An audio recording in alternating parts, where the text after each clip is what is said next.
Vamos a ver.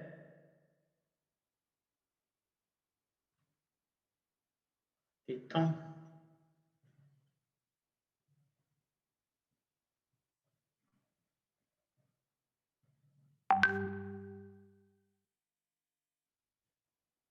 Ok.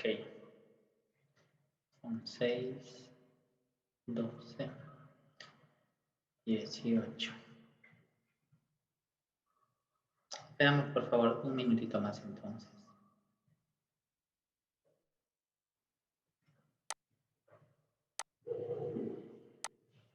Vamos a empezar. Buenas tardes a todos. Entonces, la anterior clase habíamos quedado aquí en tipos de deshidratación. Habíamos visto de que la deshidratación leve, 5% aproximadamente, moderada del 5 al 10% y la severa del 10 al 15%. Cuando hablamos de deshidratación severa, tenemos que hablar ya de shock, ¿no? Shock. ¿Qué tipo de shock? Shock hipovolémico. Y dentro de las causas de shock hipovolémico, por ejemplo, están cuando uno pierde sangre. Pero no solamente se da el shock hipovolémico cuando uno pierde sangre. Hay otros tipos de shock hipovolémico donde, por ejemplo, el paciente está súper deshidratado, súper seco. Entonces, este tipo de pacientes, miren, tienen una pérdida entre el 10 al 15% del agua. ¿Cuánto es el porcentaje de agua en nuestro cuerpo? Aproximadamente llega entre 55 a 60% de agua en nuestro cuerpo. Una persona joven como nosotros, aproximadamente está entre el 60%. En cambio, en los pacientes viejitos, el agua aproximadamente llega al 55 o 50%. Bueno, habíamos visto la deshidratación leve, la deshidratación moderada y la deshidratación severa. Entonces, no se olviden nunca que el paciente que está con deshidratación siempre va a estar con taquicardia.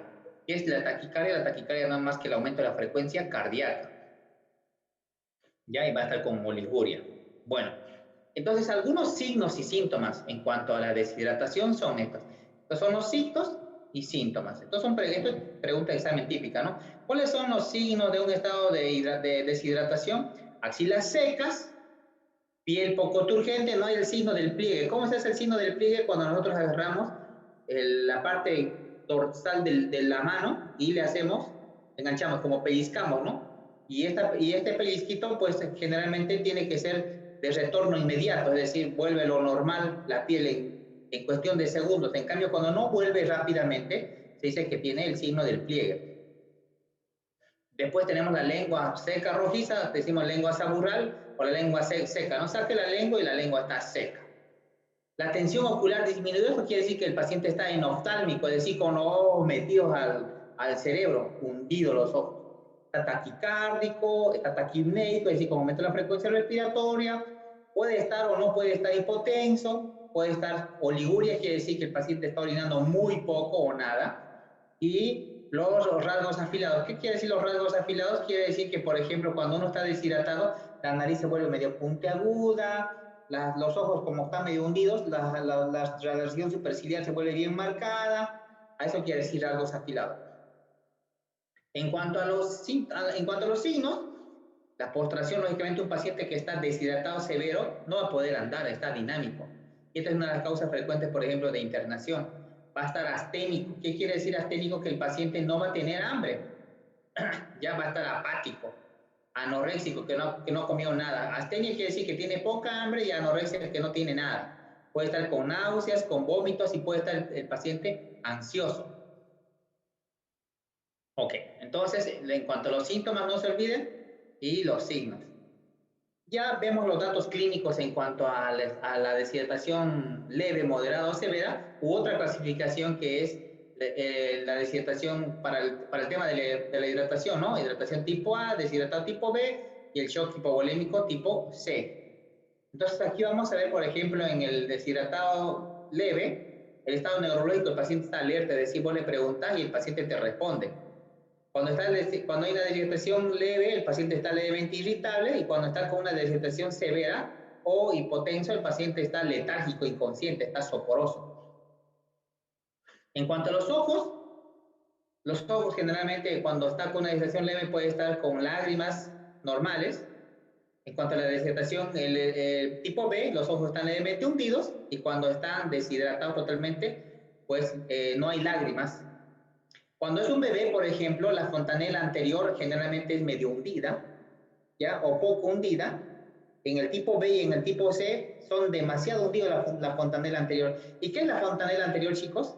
La fontanela anterior no es más que ese huequito que se cuando los huesos se están uniendo, en cuanto nace el bebé, más o menos esto llega hasta el un año y medio más o menos, los huesitos se van uniendo y se pegan, pero al inicio generalmente dejan como una pequeña hendidura, ya que eso se va calcificando y se va formando, digamos, la forma ósea de la calota craneal.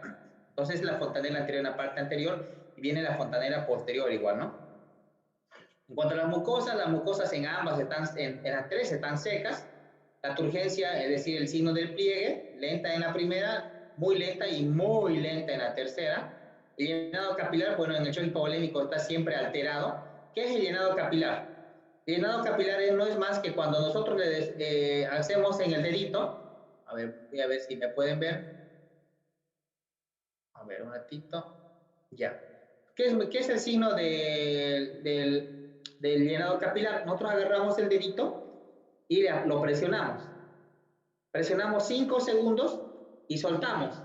Si el paciente tiene un buen llenado capilar, automáticamente la sangre retorna a ese lecho unguial y pues el paciente está nuevamente está con el lecho unguial rosado, ¿no es cierto? Es el llenado capilar, inmediatamente vuelve.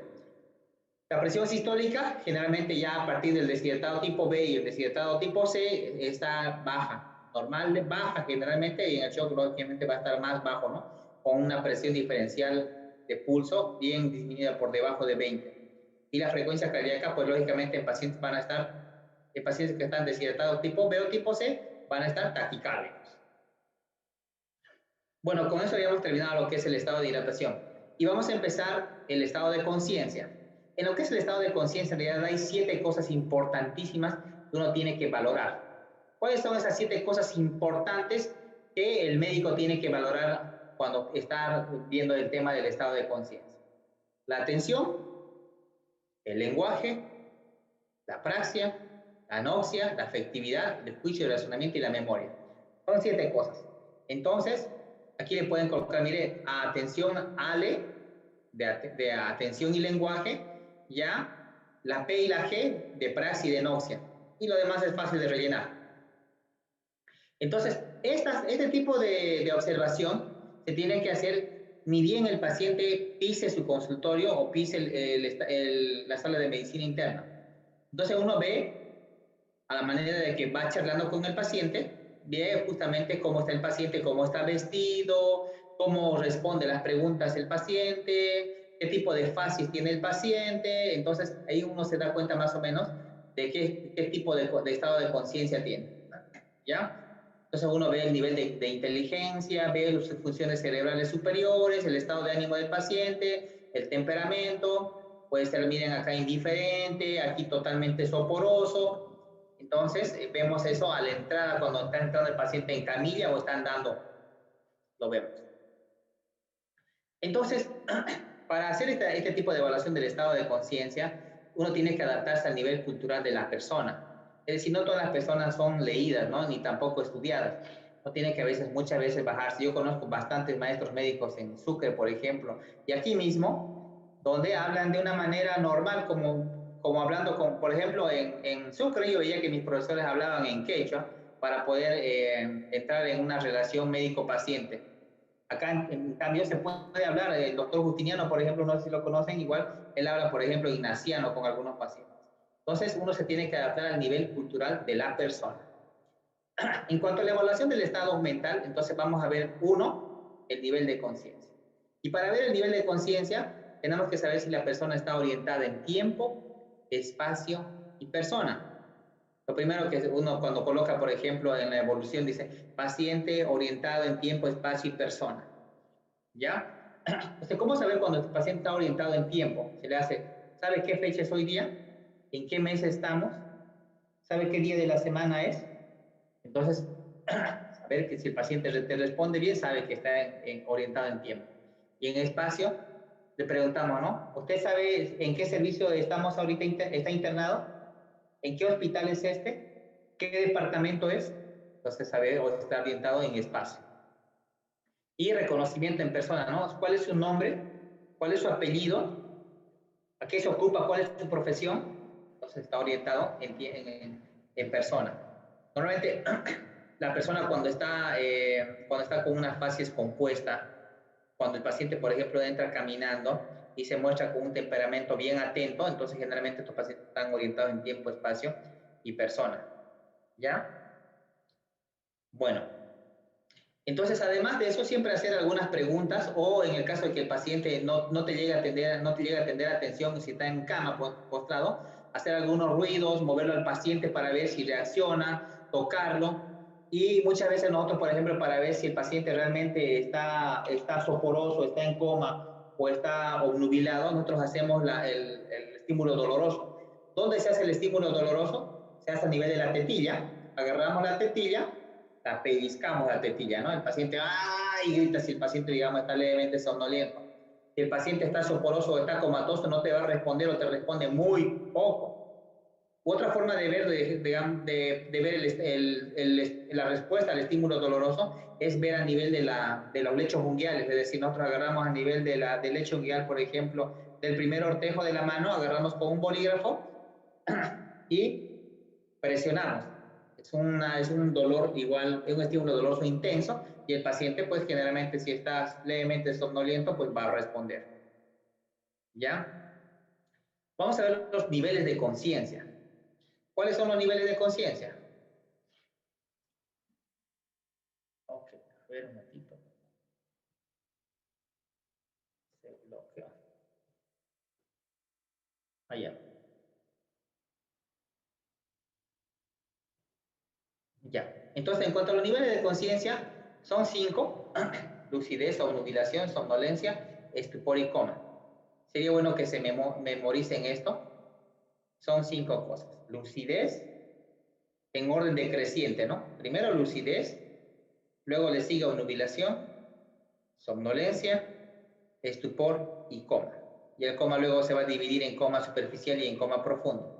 Pero bueno, yendo a la lucidez, el paciente que está así como ustedes escuchando y poniendo atención a la clase, entonces está lúcido, ¿ya? Alerta corresponde a una persona normal que responde, está atenta, entonces es una persona que está lúcida. En cuanto a la omnibulación, el paciente pues está alerta, pero con leve tendencia al sueño. La persona te responde nuevamente, pero luego vuelve a querer dormirse un poco. El paciente es más lento, hasta la respuesta misma te dice en forma más lenta. Entonces el paciente tiene leve tendencia al sueño. En esta clasificación de somnolencia, letargo, sopor, la verdad, en varios libros de semiología he tenido que revisar unos 5 libros de semiología para poder colocar esto, porque en muchos libros de semiología te dicen, por ejemplo, letargo, o en otros te dicen está soporoso, o en muy pocos, digamos, está somnoliento, pero en realidad estos 3 tienen que entrar en esta clasificación de los 5 estados de conciencia. Es el tercero, ¿ya? Somnolencia, letargo o estado de soporoso, donde hay una moderada tendencia al sueño. El paciente está más somnoliento, es más difícil de que sea interactivo contigo. Entonces, el paciente generalmente puede ser que esté desorientado en tiempo y espacio o que esté orientado pero con mucha tendencia al sueño, ¿ya?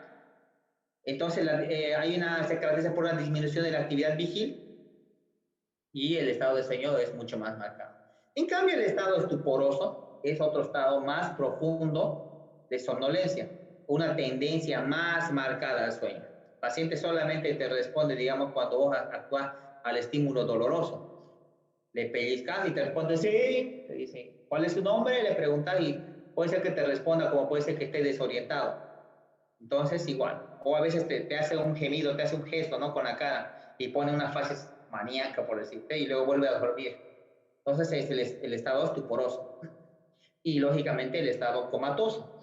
Este estado comatoso que se divide en dos, ¿no? Habíamos dicho que es en el coma superficial y en el coma profundo. En el coma superficial todavía tiene una leve respuesta al dolor. El paciente puede ser que retire al dolor. Pero en el paciente comatoso profundo no te responde en nada. ¿Ya? Y estamos hablando aquí de que ya el paciente no responde de una forma verbal. ¿Hasta aquí tienen alguna pregunta? Hasta los niveles de conciencia. Otra cosa que no quiero que se confunda, cuando yo pongo en el examen, por ejemplo, diga los niveles de conciencia, no van a colocar que si está orientada en tiempo y espacio persona. Estos son los niveles de conciencia.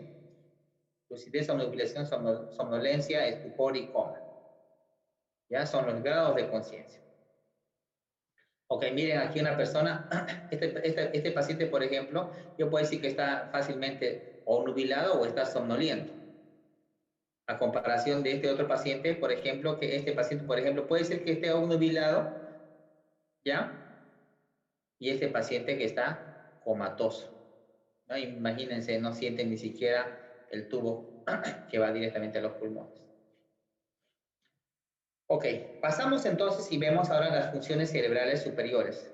Dentro de las funciones cerebrales superiores, en realidad, que vienen a ser estas, pero también hay funciones cerebrales o funciones mentales inferiores. Las funciones mentales inferiores en realidad se deben a un acto reflejo. Son aquellas que ya están determinadas genéticamente, como por decirte mover el brazo en una respuesta. Por decirte alguien te golpea, inmediatamente ¡pa! Golpeas. O estás colocando tu dedo al fuego, inmediatamente retiras. O vos colocas al hielo y estás un rato en el hielo y inmediatamente retiras. Son funciones mentales inferiores, donde es un acto reflejo. Por ejemplo, antes de que te caigas, te haces a un lado como acto reflejo, ¿no es cierto? Donde hay una coordinación entre tu brazo y tu pierna. En cambio, las funciones cerebrales, perdón, las funciones cerebrales superiores, entonces se adquieren generalmente conforme uno va desarrollando o va creciendo, ¿ya? Entonces ahí donde generalmente tiene que estar inmerso en la interacción social, ¿ya? Pues estas funciones mentales superiores son esas 7 que habíamos visto, ¿no? La anoxia, la praxia, la atención, el lenguaje, el juicio y el razonamiento, ¿ya? Ok. Entonces vamos a empezar, ya habíamos visto ya primero con el estado de conciencia, lúcido del paciente, por decirle, y el segundo vemos el lenguaje. En cuanto al lenguaje, pues generalmente es la manera más común, digamos, de comunicarse con otra persona mediante el lenguaje. Hay un lenguaje que puede ser lenguaje verbal, lenguaje escrito o lenguaje gesticulado, ¿no es cierto? Entonces el paciente tiene estas 3 tendencias donde se hace entender de alguna forma, digamos, con el lenguaje de señas, que en realidad sería el lenguaje gesticulado, o el lenguaje escrito. ¿Ya? Entonces, para ver esto, para ver si, por ejemplo, el paciente llega a entenderte las cosas, tienes que preguntarle igual, ¿no? Saque la lengua, levante las manos, cierre los ojos, hacer preguntas sencillas. Y una vez de que te responda esta, puedes ir aumentando la complejidad de tus preguntas. Por ejemplo, ¿cuántos hijos tiene? ¿Qué ocupación tiene? Y vas. Y le puedes hasta sacar una charla, ¿no? Si le gusta cocinar, por ejemplo, para de modo de que te vayas relatando si tiene, por ejemplo, coordinación en el lenguaje. Bueno. Entonces podría ocurrir que comprenda una pregunta, pero no te la pueda responder. ¿Qué pasa? A ver, los pacientes que son tequeados o los pacientes que tienen un TEC, por ejemplo, pueden tener 2 tipos de afasia, en principio. Puede ser una afasia motora o una afasia sensorial. ¿Qué es la afasia motora? Es cuando la persona te entiende, te pone la atención, pero no habla nada. Hay una lesión en el lugar a nivel de la región de Broca, se dice una afasia motora o afasia de Broca, que es lo mismo. El paciente te entiende, pero no te llega no llega a expresarse. En cambio, cuando vos le preguntás qué se llama y te dice vivo en la calle 13 de abril, entonces el paciente está hablando, pero no llega a entender. Entonces se llama afasia sensorial. Esto es fundamental que lo entiendan porque se revisa a todo paciente que ingresa a cualquier servicio. ¿Ya? Es otra posibilidad que también la persona escuche bien, pero generalmente a veces cuando está con un estado confusional, pues no te responden, ¿no es cierto? Podríamos estar hablando de una afasia sensorial o un estado confusional que después de un cierto tiempo, pues el paciente te puede responder mejor. ¿Ya? Otro parámetro para ver justamente si el tema del lenguaje son, si el paciente puede nombrar algún objeto, le mostras, ¿qué sabe qué es esto? Ah, es un bolígrafo. A ver, puede leerme esto, le agarras una parte de su historia clínica y le puedes hacer leer, ¿no? ¿Ya? Y si sabe escribir o no sabe escribir. Ok. Pues esto en cuanto al lenguaje. Bueno, y en cuanto, bueno, para entender un poquito el lenguaje, me estaba olvidando hablar un poquito de la dislalia y la si se puede decir, la dislalia y la disartria. En cuanto a la dislalia es la capacidad de, la falta de coordinación, pero que viene directamente del cerebro. El cerebro no coordina con la parte de foniatría, es decir, no hay una buena gesticulación, pero que viene directamente del cerebro. En cambio, la disartria es cuando hay una mala coordinación, pero en los músculos que provocan, digamos, la fonética. Ya eso se llama disartria. Por ejemplo, que la lengua esté muy pegada, que tenga frenillo lingual, por ejemplo, eso se llama disartria. En cambio, si el paciente tiene, por ejemplo, una parálisis cerebral infantil, el paciente pueda pronunciar, pero no te pronuncia bien, se llama dislalia. ¿Se entiende lo que le estoy mencionando, no es cierto? Es importante. Bueno, y entramos a la memoria. Y en cuanto a la memoria, pues vamos a ver de que tenemos que ver si el paciente tiene una memoria remota y una memoria reciente. Ambas tienen que estar intactas en todo, así como en pacientes como ustedes, en personas como ustedes, por ejemplo, tienen que estar ambas, ¿no? Tienen que tener una memoria remota y una memoria reciente. Entonces, ¿cómo evaluar la memoria remota? Preguntarle, ¿no? ¿Qué fecha nació? ¿Qué día es su cumpleaños? ¿Dónde nació? ¿Dónde estudió? Y pues vas ahí preguntándole. Pero en algunos pacientes, por ejemplo, que tienen Alzheimer, algunos pacientes que tienen TEC, no te van a contestar, no tienen memoria remota. Y luego vas con la memoria reciente o memoria actual. Y ahí le preguntan, ¿no es cierto? ¿Sabe en qué se vino? Si se vino en auto, en moto o en taxi. Le preguntan, ¿no? ¿Sabía a qué hora era su cita? ¿A qué hora tenía cita con el médico? ¿Sabe qué va a hacer más tarde? ¿Sabe qué almorzó? Ya está. Entonces, bueno, para terminar, en cuanto a la memoria, tenemos que ver si el paciente tiene la capacidad de aprender nuevas cosas. Entonces, para esto, por ejemplo, es importante que se le diga al paciente una cosa sencilla. Le mencionas 3 objetos, por ejemplo, auto, lápiz, mesa, y le hace repetir, ¿no? A ver, diga auto, lápiz, mesa. Auto, lápiz, mesa. Auto, lápiz, mesa. Y luego vos seguís charlando con el paciente de su historia clínica, de sus antecedentes, y le decía, a ver, repítame los 3 objetos que comentamos hace un momento. Auto, lápiz, mesa. Pero si el paciente no logra recordar, el paciente quiere decir que no tiene esa capacidad de aprender cosas nuevas en ese momento. Y a veces hay muchos pacientes que están frontalizados, muchos pacientes que tienen embolia, que justamente pierden esa capacidad de aprender. Tal vez alguno de ustedes está con esa pérdida, ¿no? Ok, sigamos. Entonces vamos en cuanto a la praxia. La praxia, entonces, es la capacidad de ejecutar movimientos aprendidos, simples o complejos, en respuesta a estímulos apropiados. ¿Qué quiere decir la praxia? Quiere decir, por ejemplo, que nosotros tenemos la capacidad de hacer muchas cosas que aprendemos. Por ejemplo, la capacidad de tocar música, por ejemplo, que alguien te enseñe y de aprender a tocar la guitarra. Ya sabes, tienes esa praxia, sabes tocar guitarra. ¿Entiendes? Igual, lo mismo, por ejemplo, esa persona que ha aprendido a pintar, tiene esa praxia de saber pintar, ya sabe cómo pintar. Entonces, muchos pacientes, al decir que tienen apraxia, ya, entonces quiere decir que el paciente se olvidó de hacer lo que hacía antes. ¿Ya? Entonces, ahora está de moda, ¿no es cierto?, la malpraxis, dice el médico, ¿no es cierto? Que es algo que el médico, por ejemplo, tenía que saber, puede ser que haya avanzado en algún momento, pero no lo hizo en algún momento determinado. Pues ya sale el nombre de malpraxis. Y lamentablemente el médico actualmente, por esto de este gobierno anterior, pues está muy en boga, ¿no? El tema de los juicios con los médicos. Bueno, eso en cuanto a la praxis. En cambio, la anoxia es el conocimiento obtenido por medio de la elaboración de experiencias sensoriales. Cada experiencia se confronta con otras ya adquiridas.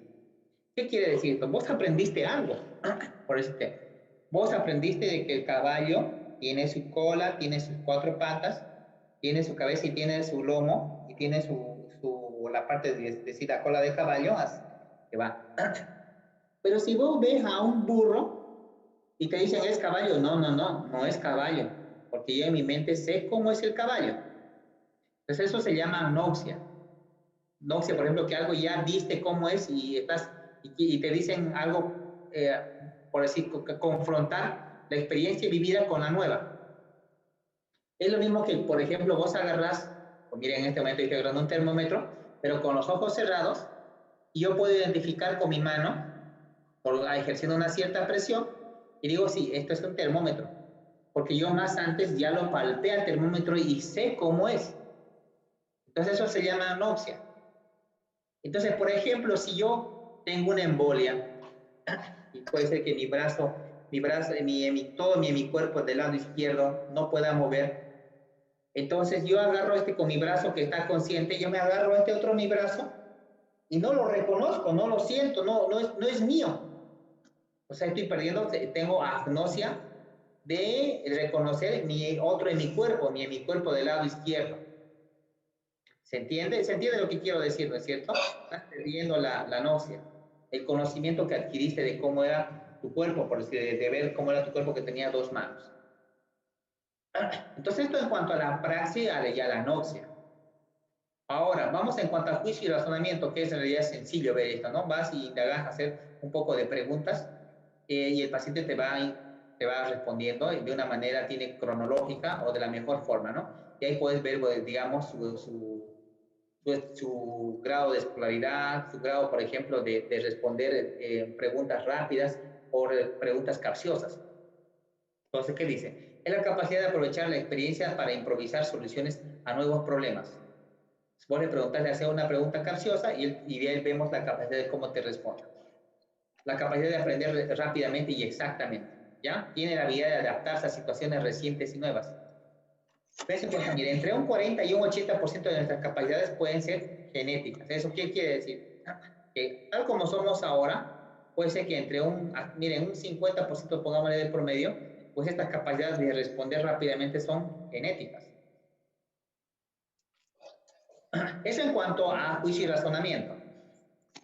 Y en cuanto a afectividad, que aquí falta lo que es afectividad, vemos, por ejemplo, el tipo de fases que tiene el paciente. ¿Qué tipo de fase tiene? Si durante la pregunta, por ejemplo, el paciente se ve inquieto, se ve triste, ya vemos inmediatamente, intuimos que el paciente, por ejemplo, está triste, ¿ya? Por ejemplo, está depresivo o está irritable si no te quiere colaborar. En cuanto a la escala de Glasgow, pues vamos a ver que vamos a darnos cuenta de que la escala de Glasgow es una escala sumamente importante. Pues la escala de Glasgow es una escala que actualmente se usa en todos los hospitales para determinar el estado de conciencia y el estado de colaboración del paciente. Ya muchas veces en pacientes que tienen algún tipo de traumatismo o tienen embolia o tienen una hemorragia intracerebral o tienen una hemorragia cerebral o una hemorragia intraparenquimatosa, pues esta escala está alterada. Entonces, ¿qué es la escala de Glasgow? No es más que una escala diseñada en una ciudad que se llama Glasgow, en el Reino Unido, ¿ya? Y que se hizo justamente en primera instancia para aquellos pacientes accidentados. Cuando tenían un accidente de tránsito, un accidente de motocicleta, un accidente de trabajo, pues se les aplicaba esta escala para ver si el paciente estaba grave y necesitaba, por ejemplo, terapia intensiva o no necesitaba terapia intensiva. Esta escala ha ido adquiriendo, digamos, popularidad y se ha visto de que no solamente servía para pacientes tequeados. Miren, en 1974 fue que se inventó esta escala, ¿ya? En esta Universidad de Glasgow que queda en el Reino Unido. Entonces, como se ha popularizado tanto, esta escala actualmente se usa como parte de una valoración básica neurológica en todo paciente internado. En todo paciente internado que entra al servicio de medicina interna, en este caso de pediatría, pues vos vas a ver las pupilas, el estado de conciencia, el Glasgow y si tiene foco motor. ¿Qué quiere decir foco motor? Quiere decir, por ejemplo, si puede mover la mano, si puede mover la otra mano, el pie y el otro pie. Eso quiere decir si tiene foco motor o si tiene tal vez disminución de la fuerza. ¿Ya? En cuanto al Glasgow, que lo vamos a ver el desglose más ratito, es sumamente importante. ¿Ya? Después las pupilas, si son pupilas isocóricas fotorreactivas, agarras la linternita y ves, ¿no? A ver, le haces al ojo y ves si las pupilas son isocóricas o son anisocóricas, quiere decir que son del mismo diámetro. Y el estado de conciencia, que les había dicho, ¿no? Si el paciente está orientado en tiempo, espacio y persona, pues el paciente está lúcido. Ok. Y aquí vamos a ver el desglose del Glasgow. Esta es una pregunta de examen. Desde ya les digo, esto se lo tienen que saber porque va a ser en algún momento una pregunta de examen. Se lo tienen que saber de memoria. Este desglose. Entonces, ¿qué quiere decir, por ejemplo? Quiere decir si el paciente, por ejemplo, una vez de que evaluaste esto, y el paciente está con un Glasgow menor a 8, quiere decir que el paciente necesita terapia intensiva. O el paciente está tan deteriorado que puede ser que no salga. O tenga un Glasgow menor a 8. En cambio, si tiene un Glasgow de 9 a 12, el paciente tiene un TEC moderado o el paciente está con una somnolencia o con una alteración en esta escala, pero que puede salir en algún momento. Y si tiene de 13 a 15, pues es un TEC leve. Pero bueno, desglosemos. Tiene 3 parámetros, ¿no?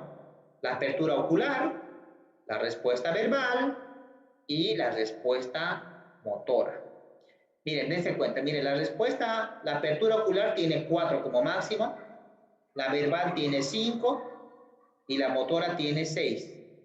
Entonces, 4, 5 y 6.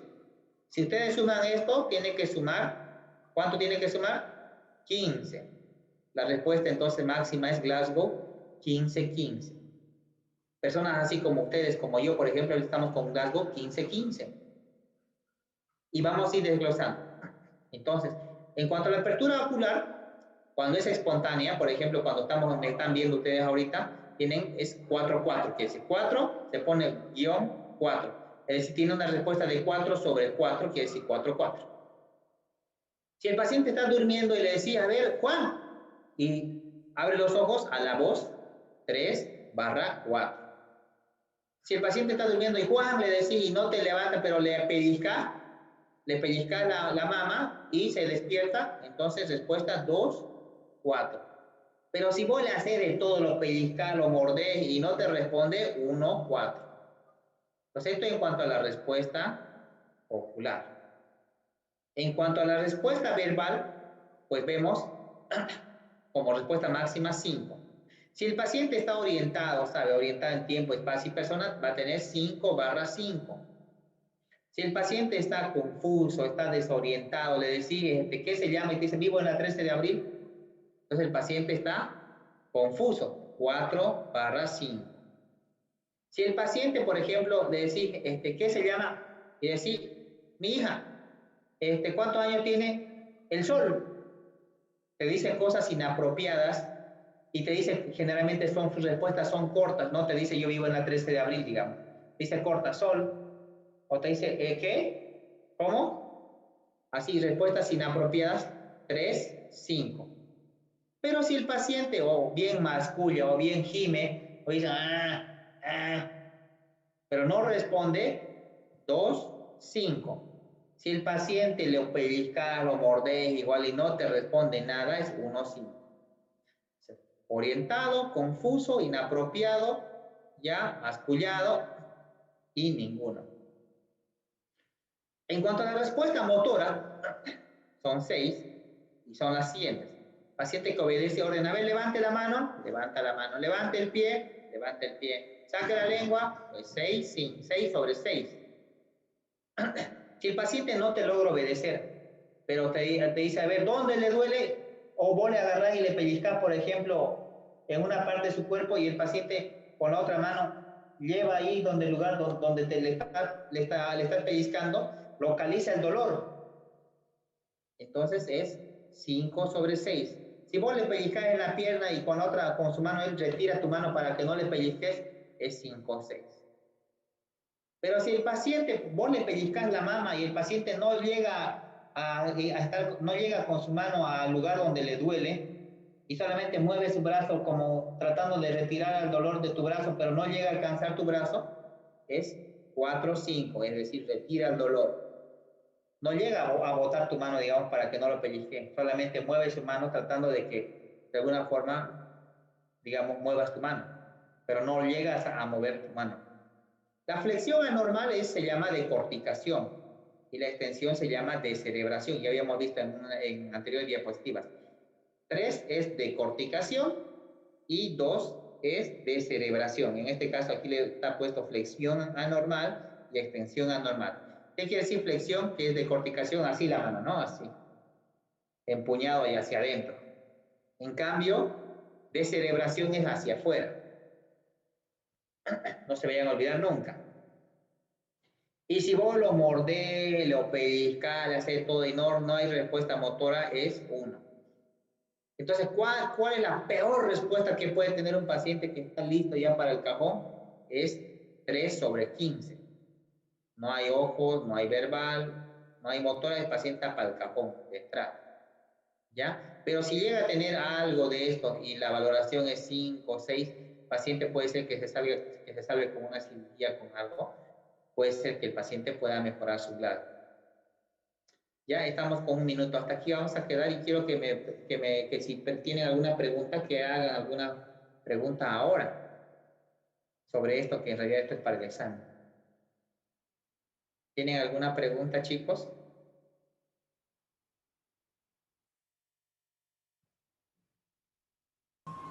Doctor, buenas tardes. Sí, buenas tardes. Del sistema que nos explicó hace rato de la memoria, Sí. ¿ese es el que se maneja universalmente o es el más referido en Bolivia? ¿De la memoria remota y la memoria reciente? Sí, es que en lo que yo he estado leyendo hay el del más normal es de la memoria a corto plazo, a largo plazo y la sensorial. Ah, ya, ya. Esta memoria es fácil. Esta memoria que les estoy dando es como para que ustedes sepan y escriban en una historia clínica, digamos, memoria remota y memoria reciente. Es más didáctica, si se puede decir, para que ustedes ya lo practiquen en una historia clínica, por eso lo coloqué así. Pero sí, está bien que sepa esa otra clasificación. Gracias, solo era eso. Muy bien. ¿Otra pregunta?